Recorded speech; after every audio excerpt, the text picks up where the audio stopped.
नमस्कार दोस्तों, डॉक्टर अंकित परिदार और आज हम बात करते हैं epilepsy treatment planning in pregnancy. मतलब कोई फीमेल है, वो प्रेगनेंसी प्लानिंग करना चाहते हैं या फिर प्रेगनेंसी है उनको, तो एपिलेप्सी का ट्रीटमेंट कैसे कर सकते हैं और कैसे ट्रीटमेंट को चूज़ किया जाए जिसकी वजह से क्या है कि बच्चे को भी कोई प्रॉब्लम नहीं हो और माँ को भी कोई प्रॉब्लम नहीं हो। तो उसमें उसकी जानकारी लेते हैं और एपिलेप्सी क्या होती है, किस टाइप की बीमारी होती है, क्यों होती है और इसमें क्या है कि ब्रेन के अंदर क्या समस्या होती है जिसकी वजह से ये बीमारी पनपती है और क्या है कि ट्रीटमेंट से इसका कंट्रोल हो जाता है। बाकी क्या है कि बहुत सारी बार ऐसी कंडीशंस बनती हैं कि अगर कोई ट्रीटमेंट नहीं लेता है तो उसकी वजह से क्या है कि बड़े-बड़े कॉम्प्लिकेशंस इसमें होने लग जाते हैं। तो आइए इसके बारे में जानकारी लेते हैं और समझते हैं कि एपिलेप्सी जो मिर्गी होती हैं, इसके बारे में जानकारी उपलब्ध करवाते हैं। मिर्गी या एपिलेप्सी की बात करें तो एक न्यूरोलॉजिकल डिसऑर्डर रहता है, तंत्रिका तंत्र से जुड़ी हुई बीमारी रहती है। तो इसमें ऐसा होता है कि बार-बार दौरे आने लग जाते हैं, झटके लगते हैं बॉडी में। इसको सीज़र्स बोलते हैं और दौरे जब होते हैं जब मस्तिष्क में असामान्य विद्युत गतिविधि होती है, एब्नॉर्मल इलेक्ट्रिकल एक्टिविटी की वजह से ये प्रॉब्लम होती है। यदि कोई महिला मिर्गी से पीड़ित है और वो गर्भवती होना चाहती हैं, प्रेगनेंसी प्लानिंग करना चाहते हैं, तो वो क्या कैसे प्लानिंग कर सकते हैं, कैसे विशेष ख्याल रख सकते हैं, क्या-क्या इसमें योजना बनानी पड़ती है, कौन-कौन से डॉक्टर से उनको मिलना पड़ता है और कौन-कौन सी फार्माकोलॉजिकल इंटरवेंशन यानी कि कौन सी टैबलेट चलती है जिसकी वजह से क्या है कि बच्चे को और माँ को कोई प्रॉब्लम फेस नहीं करना पड़ती है। तो इसके बारे में अब बात करते हैं। गर्भावस्था के दौरान मिर्गी का इलाज करना काफ़ी रिस्की रहता है, बहुत सारी इसमें चैलेंजेस आते हैं, चुनौतियापूर्ण रहता है क्योंकि क्या है कि दवाओं का असर माँ पे भी होता है और बच्चों पे भी होता है। तो इसमें क्या है कि योजना बनाकर डॉक्टर की सलाह में कार्य किया जाए तो इसमें बहुत ज़्यादा फ़ायदा रहता है। तो कौन से डॉक्टर्स को चूज़ करना है, अब इस बारे में बात करते हैं। प्रेगनेंसी प्लानिंग में योजना बनाते समय क्या करें, ये देखते हैं। अगर आपको मिर्गी है और आप मिर्गी से परेशान हो और आप प्रेगनेंसी प्लानिंग करना चाहते हो तो इसमें सबसे पहले आपको न्यूरोलॉजिस्ट से मिलना पड़ेगा, जो मिर्गी के डॉक्टर रहते हैं। इस पे एपिलेप्सी में स्पेशलाइजेशन उनका रहता है, तो उनसे मिलना पड़ेगा और आपकी किस टाइप की एपिलेप्सी है उसमें ईईजी एक इलेक्ट्रोएन्सेफेलोग्राफिक डायग्नोस्टिक टेस्ट होता है, तो उसकी वजह से पता लगा जाएगा किस टाइप की मिर्गी आपको है। उसके अकॉर्डिंग आपको ट्रीटमेंट प्रोवाइड किया जाता है और ट्रीटमेंट भी वो प्रोवाइड किया जाता है ताकि प्रेगनेंसी के टाइम आपको कोई प्रॉब्लम फेस नहीं करना पड़े और बच्चों को भी कोई प्रॉब्लम फेस नहीं करना पड़े। तो उसमें आप न्यूरोलॉजिस्ट से तो मिल सकते हो, उसके बाद में आप गायनेकोलॉजिस्ट, स्त्री रोग विशेषज्ञ डॉक्टर रहते हैं, उनसे भी मिलेंगे तो आपको काफ़ी ज़्यादा फ़ायदा मिलेगा। महत्वपूर्ण कदम इसमें आप क्या उठा सकते हो, सबसे पहले प्री कंसेप्शन जो कंसेप्शन आप करवाना चाहते हो प्रेगनेंसी प्लानिंग से पहले, तो उसकी काउंसलिंग होती है। जिसे आप कंसेप्शन होने से पहले डॉक्टर से मिलिए, कौन कौन सी दवाई इसमें ली जाती है उनके बारे में जानकारी इकट्ठा कीजिए, डॉक्टर आपको बताएंगे, जानकारी देंगे, ताकि क्या है कि ऐसी दवाएं चुनी जाए जिससे बच्चे के लिए सुरक्षित हो और माँ के लिए भी दवाएं सुरक्षित हो। दवाओं में बात करें तो सबसे पहले फोलिक एसिड लेना जरूरी है। वो ऐसा विटामिन है जो भ्रूण रहता है उसके मस्तिष्क और रीढ़ की हड्डी के विकास में मददगार रहता है। जो मिर्गी के पेशेंट रहते हैं उनको शुरुआती दौर से ही फोलिक एसिड लेना स्टार्ट कर देना चाहते हैं कर देना चाहिए, जिसकी वजह से क्या है कि बच्चे में कोई भी प्रॉब्लम नहीं हो। शुरू से लगातार लास्ट तक 4 to 5 mg डेली उनको फोलिक एसिड लेना ज़रूरी है और डॉक्टर भी उनको सलाह देते हैं। अब दवाओं की बात करें इसमें तो एक वेलप्रोइड नाम की दवा होती है जो मिर्गी में यूज़ की जाती है। तो वो क्या है कि माँ में जो प्रेग्नेंट लेडी रहती हैं उनके बच्चों में जन्म दोष का खतरा बढ़ा सकती हैं। इसलिए क्या है कि दवाई भी वो चूज़ करना है जिसकी वजह से क्या है कि वो मिर्गी को भी कंट्रोल में रखे और बॉडी के अंदर बच्चे में कोई भी ऐसी खतरे नहीं करने दे जिसकी वजह से ज़्यादा प्रॉब्लम हो सके। अब प्रेगनेंसी के दौरान मिर्गी की दवाएँ कैसे लें, तो इसके बारे में जानकारी लेते हैं। तो क्योंकि क्या होता है कि प्रेगनेंसी के दौरान बॉडी के अंदर हार्मोनल चेंजेस होते हैं, तो उसकी वजह से क्या है कि दवाओं का असर और प्रभाव बदल जाता है। तो इसलिए क्या है कि दवाओं की मात्रा भी कम ज़्यादा हो सकती है। तो उसमें डॉक्टर से मिलके एक फाइनल क्वांटिटी, मतलब कि इतनी एमजी में आपको डोज लेना है, वो फार्माकोकाइनेटिक और डायनेमिक प्रोफाइल के अकॉर्डिंग चूज़ की जाती हैं, तो बहुत ज़रूरी है। महत्वपूर्ण बातों में बात करें तो दवा ना छोड़ें। सबसे पहले क्या है कि बिना डॉक्टर की सलाह के, न्यूरोलॉजिस्ट या फिर एपिलेप्टोलॉजिस्ट की सलाह के बिना दवाई बंद ना करें। आप प्रेगनेंसी में हो तो भी कोई दिक्कत वाली बात नहीं है, दवा चलने दें, ताकि क्या है कि दवा की वजह से कोई भी खतरा नहीं होगा। क्योंकि मिर्गी की वजह से क्या है कि बच्चों के ब्रेन विकास में असर पड़ता है और वो क्या है कि ब्रेन विकास नहीं हो पाता। उसकी वजह से क्या है कि एडीएचडी, ऑटिज्म स्पेक्ट्रम डिसऑर्डर, जो बच्चों में जो प्रॉब्लम होती है वो होने के चांसेस बढ़ जाते हैं। तो दवाएं बंद ना करें, दवाएँ समय-समय पे लें, ताकि क्या है कि रक्त की मात्रा, जो ब्लड रहता है उसकी मात्रा स्थिर बनी रहे।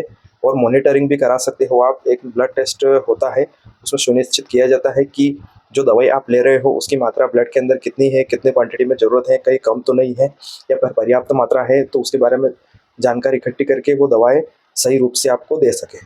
अब मिर्गी गर्भावस्था जैसे प्रेगनेंसी रहती है तो उसको कैसे प्रभावित करती है, इस बारे में बात करते हैं, क्योंकि क्या है कि सबके अलग अलग एक्सपीरियंसेस रहते हैं। इसमें 50% महिलाओं में दौरे वैसे के वैसे रहते हैं और जैसे पहले थे, और 50% में ऐसा होता है कि कम हो जाते हैं, 25% में कम हो जाते हैं और 25% में दौरे बढ़ जाते हैं। तो वो मतलब डायग्नोस्टिक टेस्ट के आधार पर डिसाइड किया जाता है कि कितने टैबलेट उनको चालू रखना है और कौन सी बंद करना है, ताकि क्या है कि बच्चों में और उनमें कोई खतरा ना हो। अब क्या क्या रीज़न हो सकते हैं जिसकी वजह से सीज़र जो दौरे बढ़ने के जो कारण रहते हैं उनके बारे में बात करते हैं। तो सबसे पहले रीज़न है इसमें दवा की कम मात्रा में यूज़ करना। क्या है कि बहुत सारी बार ऐसा होता है कि दवाओं को पर्याप्त मात्रा में यूज़ नहीं किया जाता है, उसकी वजह से भी प्रॉब्लम होती है। नींद की कमी की वजह से भी इसमें प्रॉब्लम होती है, दौरे बढ़ने का कारण बढ़ सकता है। इसमें एक टेंशन और एंजाइटी की वजह से भी इसमें प्रॉब्लम रहती है, उसमें दौरे बढ़ने के चांसेस बढ़ सकते हैं। हार्मोनल बदलाव रहता है, तो किसी महिला को इसमें ज़्यादा दौरे आते हैं और किसी को कम आते हैं, तो वो हार्मोनल के ऊपर डिपेंड किया जाता है। इसलिए इसमें एडवाइस किया जाता है कि पर्याप्त नींद, पौष्टिक आहार दिया जाए, ताकि क्या है कि माँ को और बच्चे को ज़्यादा खतरा ना हो। और इसमें मानसिक सुकून की ज़रूरत भी रहती है, तो घर के अंदर ऐसा इन्वायरमेंट बनाएं ताकि क्या है कि बिल्कुल मानसिक संतुष्टि प्राप्त हो सके, जिसकी वजह से दौरे होने के चांसेस कम से कम हो सके। अब एपिलेप्सी मिर्गी और भ्रूण पे क्या प्रभाव पड़ता है, बच्चे पे क्या प्रभाव पड़ता है, उसके बारे में बात करते हैं। जो मिर्गी की जो दवाई रहती है वो असर डाल सकती है माँ के ऊपर भी और बच्चों के ऊपर भी। तो उसमें संभावित खतरे क्या क्या हो सकते हैं उसके बारे में बात करते हैं। दवा से कुछ खतरे हो सकते हैं, जैसे जन्म दोष, बर्थ डिफेक्ट की प्रॉब्लम हो सकती है, कारण बन सकता है। जैसे हृदय दोष हो सकता है, हार्ट डिफेक्ट हो सकता है, या फिर कहीं पे भी प्रॉब्लम हो सकती है। मस्तिष्क के विकास में प्रॉब्लम हो सकती है, रीढ़ की हड्डी में विकास में प्रॉब्लम हो सकती है। उसकी वजह से क्या है कि बच्चे डिसेबिलिटी की कंडीशन में आ सकते हैं। इसमें हेल्दी लाइफस्टाइल का होना सबसे ज़रूरी है। सबसे पहली बात ये है कि आप बैलेंस खाना खाएँ, जैसे आपको खुद को पर्याप्त मात्रा में पानी पिए, डिहाइड्रेटेड रखना भी ज़रूरी है। कुछ सिंपल एक्सरसाइज रहती है, कुछ रेस्ट भी करना है आपको। इसमें अल्कोहल, स्मोकिंग और रिक्रिएशनल ड्रग जो रहती हैं उसको अवॉइड करना है।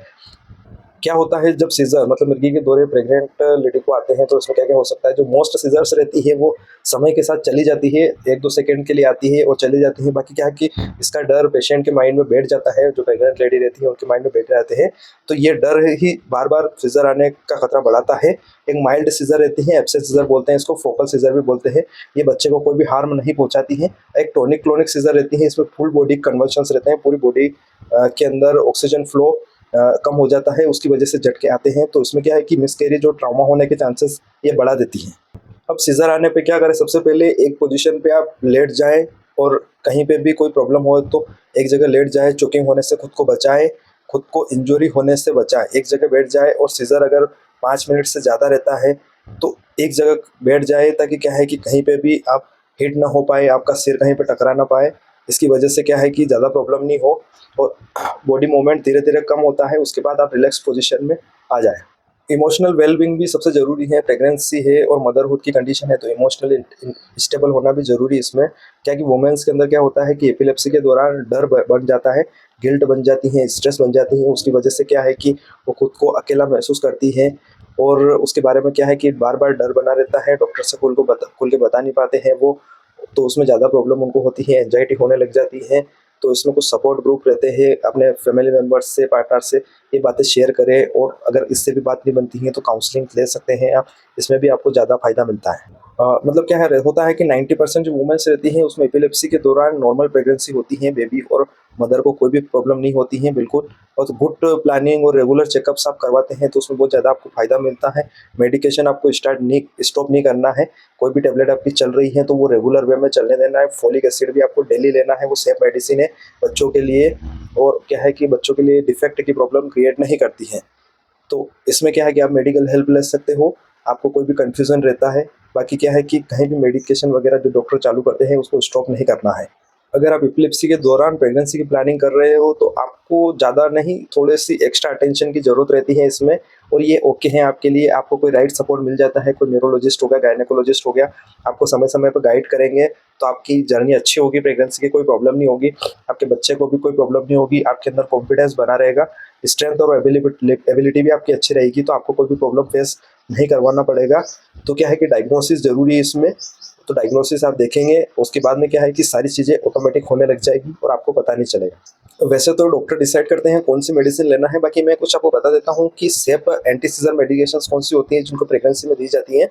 तो 100% रिस्क फ्री तो नहीं बोल सकते, बाकी क्या है कि 96-97% रिस्क फ्री रहती है, तो उनको लेना जरूरी है। जैसे लेमोट्राइजिन रहती है और एक रहती है लिवेटिरासेटम, ये टेबलेट बिल्कुल प्रेगनेंसी के दौरान सेफ रहती है, तो इनको आप ले सकते हो। और डॉक्टर आपको बता दिया है कि ये टेबलेट लेना है, तो वो कंटिन्यू रखिए, इससे आप कोई भी प्रॉब्लम आपको फेस नहीं करना पड़ेगी। और वेलप्रोइक एसिड अगर चालू है तो उससे बर्थ डिफेक्ट होने के चांसेस बढ़ सकते हैं, तो काइंडली डॉक्टर की एडवाइस लेके, डॉक्टर से मिलके उस टेबलेट को आप स्टॉप करने की कोशिश करेंगे तो अच्छा रहेगा।